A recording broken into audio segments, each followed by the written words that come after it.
I'm revamping my Necromancer videos or guides because of the changes brought about by consolidating the Necro spell lines. It's going to be a three-part video series. The first part is going to deal with my spell lines and how I do burns. The second part will be my setup. And the third part will be tips, tricks, and other things that I think might be helpful to know. In this case, we're looking at my standard group spell line and my standard burn spell line. Both can have changes depending on the situation. I try and keep the spells in the same slots to the extent possible because of the way I do Gina triggers.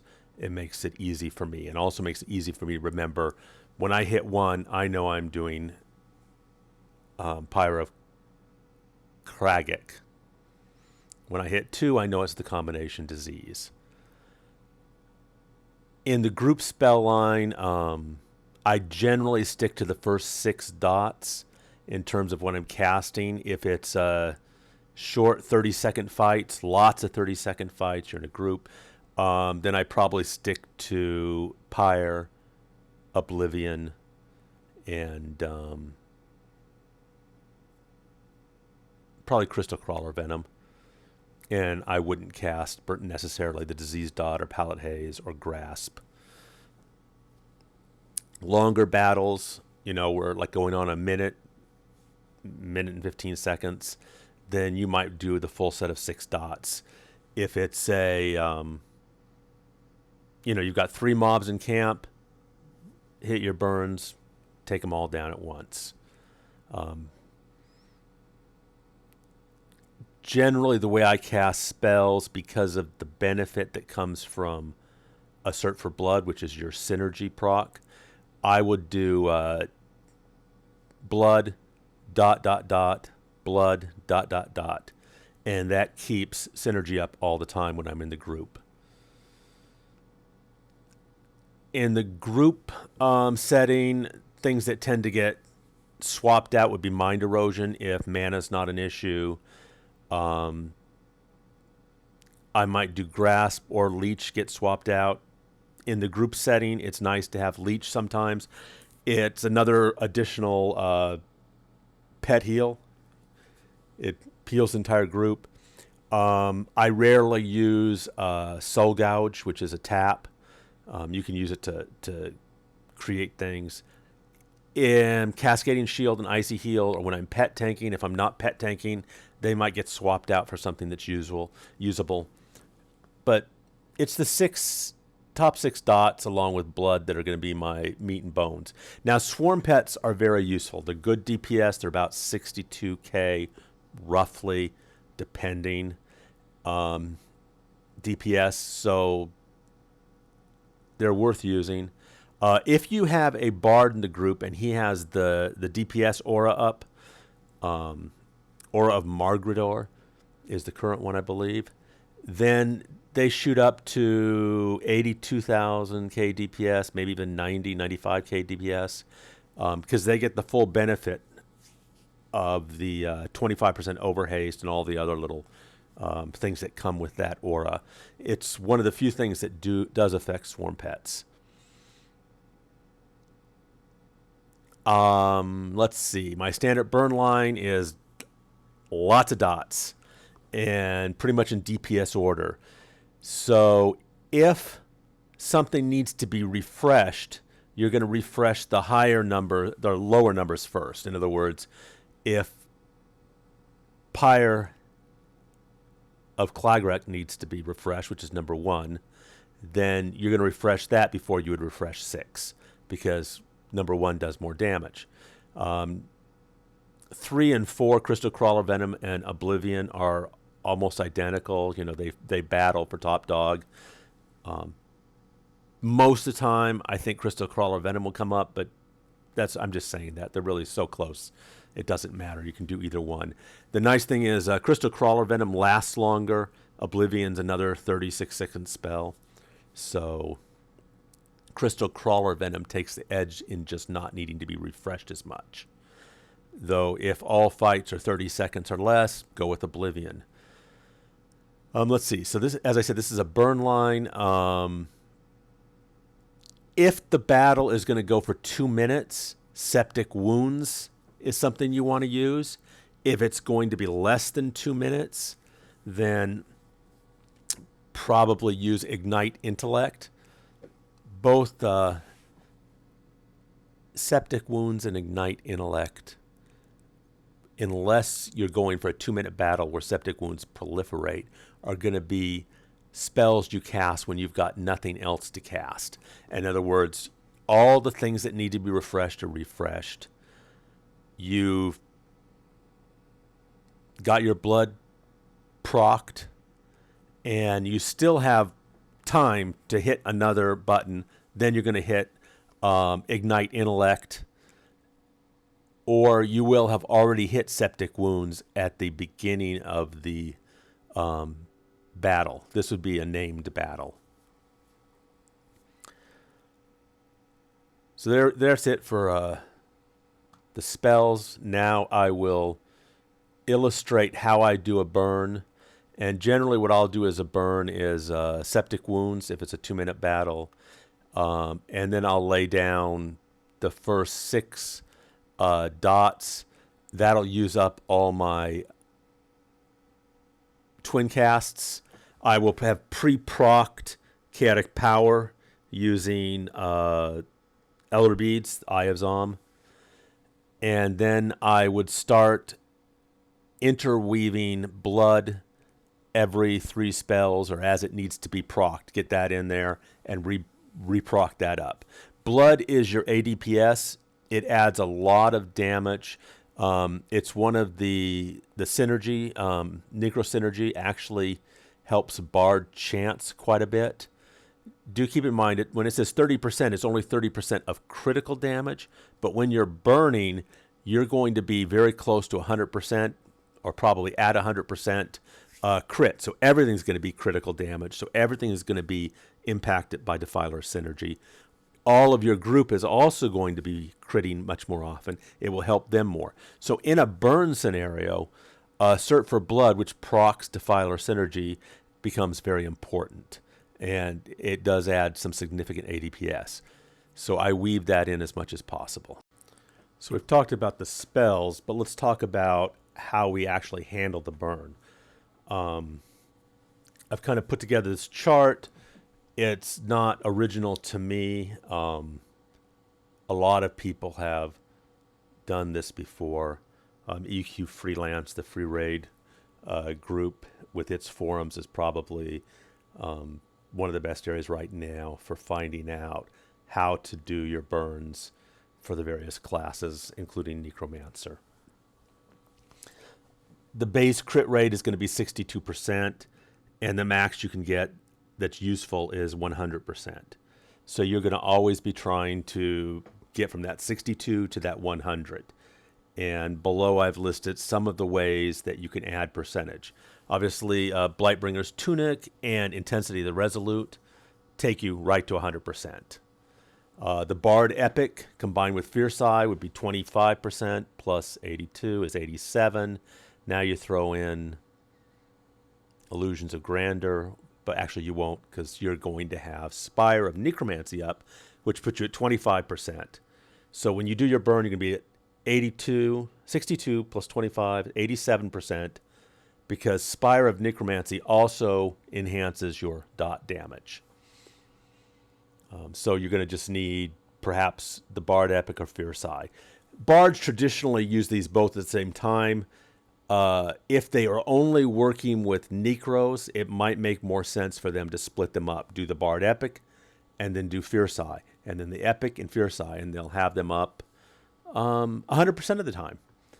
And so, but the fact is, they're not just working with Necros, and we have a fairly high innate crit rate because of our critical affliction AAs. You're going to want to know how long the fight is when you're burning, and you can stagger these. You want to know who's in your group. If you've got a ranger in your group, you want to know when he casts Auspice, because there's 33% right there. 33 plus 62, 95%, and throw in any one of the others.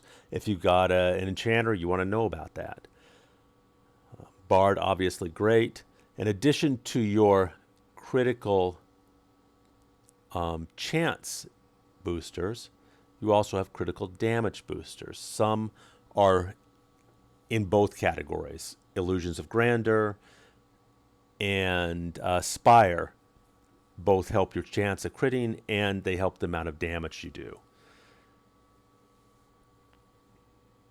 Defiler Synergy helps your damage for critical nukes and critical dots. But when you're burning, all of your nukes and all of your dots will be critical, most likely.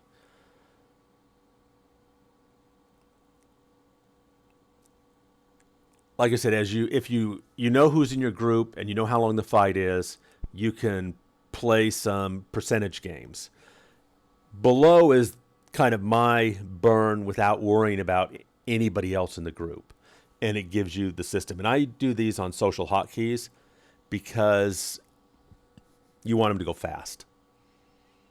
You want to get them laid down because as soon as he calls incoming, you're going to hit your pre-burn social hotkey, and then you have a decision to make.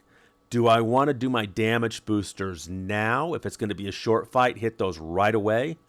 If it's going to be a longer fight, you might want to lay off on them. It's always nice if it's a long fight, a 2-minute fight, if you can be doing the most damage when your wounds spell, which is you can only have one at a time, when it proliferates after 1 minute and 36 seconds, it's going to proliferate, and you have Pyre of Kragik down, then you hit your damage boosters right before that happens, and that's a way to maximize your damage. But most short fights, under 2-minute fights, you're going to either drop them immediately or you're going to drop them after you've laid down 2 or 3 of your big dogs, or maybe a few more. You'll get a judge of what will maximize your DPS. Once you get past your initial burns, you've got 3 big crit chance boosters. Your Tunic, Blightbringer's Tunic, which you should have. Every Necro should have that. Intensity of the Resolute, and Glyph. And so there's 3 waves of burns. If you're going to be continually battling, if on a raid or something, you'll know to save these till you're told to use them. Let's see. You can use Tribute. The 2 Tribute that help Necromancers are Twinge of Pain. That beats out any Pants Focus, and Visions of Suffering, which will result in less mana used for duration damage spells, which are what we use. You also probably have a robe click for your chest piece, and you might want to click that at the beginning of the burn just to use it. You can pre-proc Kadic Power using Hallgrim's Elder Beads. I'll show you that. Interestingly enough, you can also cast Leech on a Eye of Zom just before the battle starts, and everybody in your group, including your pet, will have this 7,500 heal over time. It's not huge, but you also remember that you are going to be critting most everything, and so you may be doing more heals than you would normally do. And it can be pretty significant. You don't have to do it. I don't always do it, but there it is. If you, for instance, if there's a area of effect spell that's going to be hitting the entire group, all the extra healing matters, so you might want to proc that before the battle starts. Okay, now let's go ahead and show you a video. This will show how I do the burns. Remember, you have a choice. Am I going to use wounds or am I not going to use wounds? If you're going to use wounds, it does change how you do the burn. The video I'm doing, it's going to show you how to do wounds because that's the more complex burn. It's easier if you don't have to mess with wounds. So that's it. Let's show you the video and then we'll go will be done for this particular section. So this is just to show you how I do burns. I'm going to show you my setup in the next video. But obviously I try to use social hotkeys to do things that I do over and over again.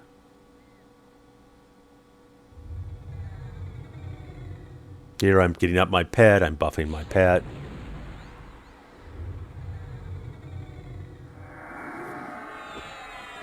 Once that's taken care of, I'll go ahead and memorize my burn spell setup. This isn't real world circumstances. This is just to show you the general approach. Probably I'll show you some actual videos in my next section of this Necromancer series where I go into my setup and show you how it's used.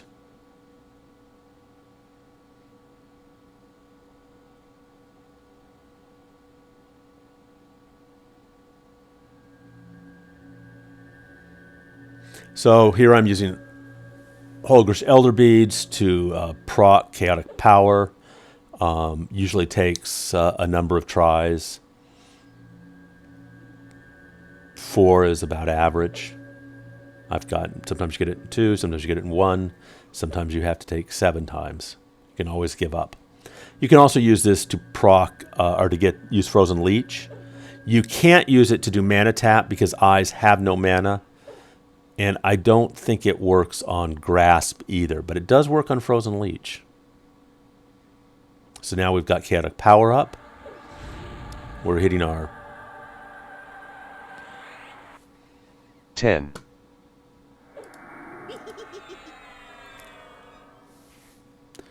Pre-burns. Or actually buffs.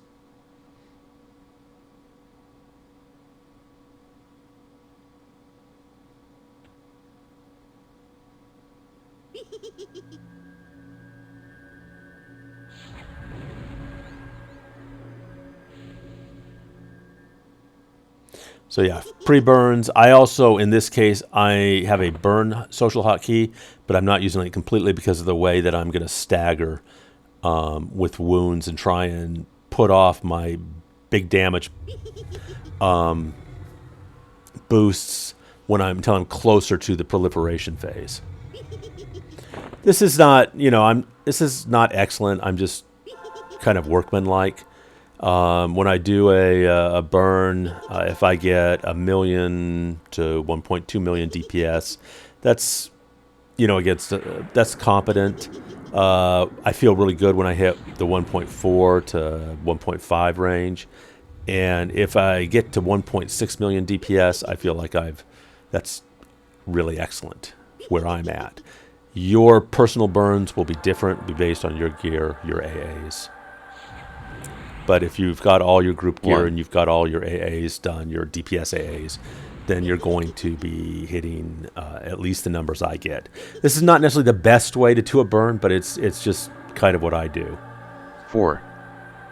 And again, it varies depending on the group makeup. It varies depending on how long the fight is going to be. This 3. was a simulation of 10. a 2-minute fight, basically. Spire down. Test done. Levant out. 5. 9. 6. I use Gina triggers.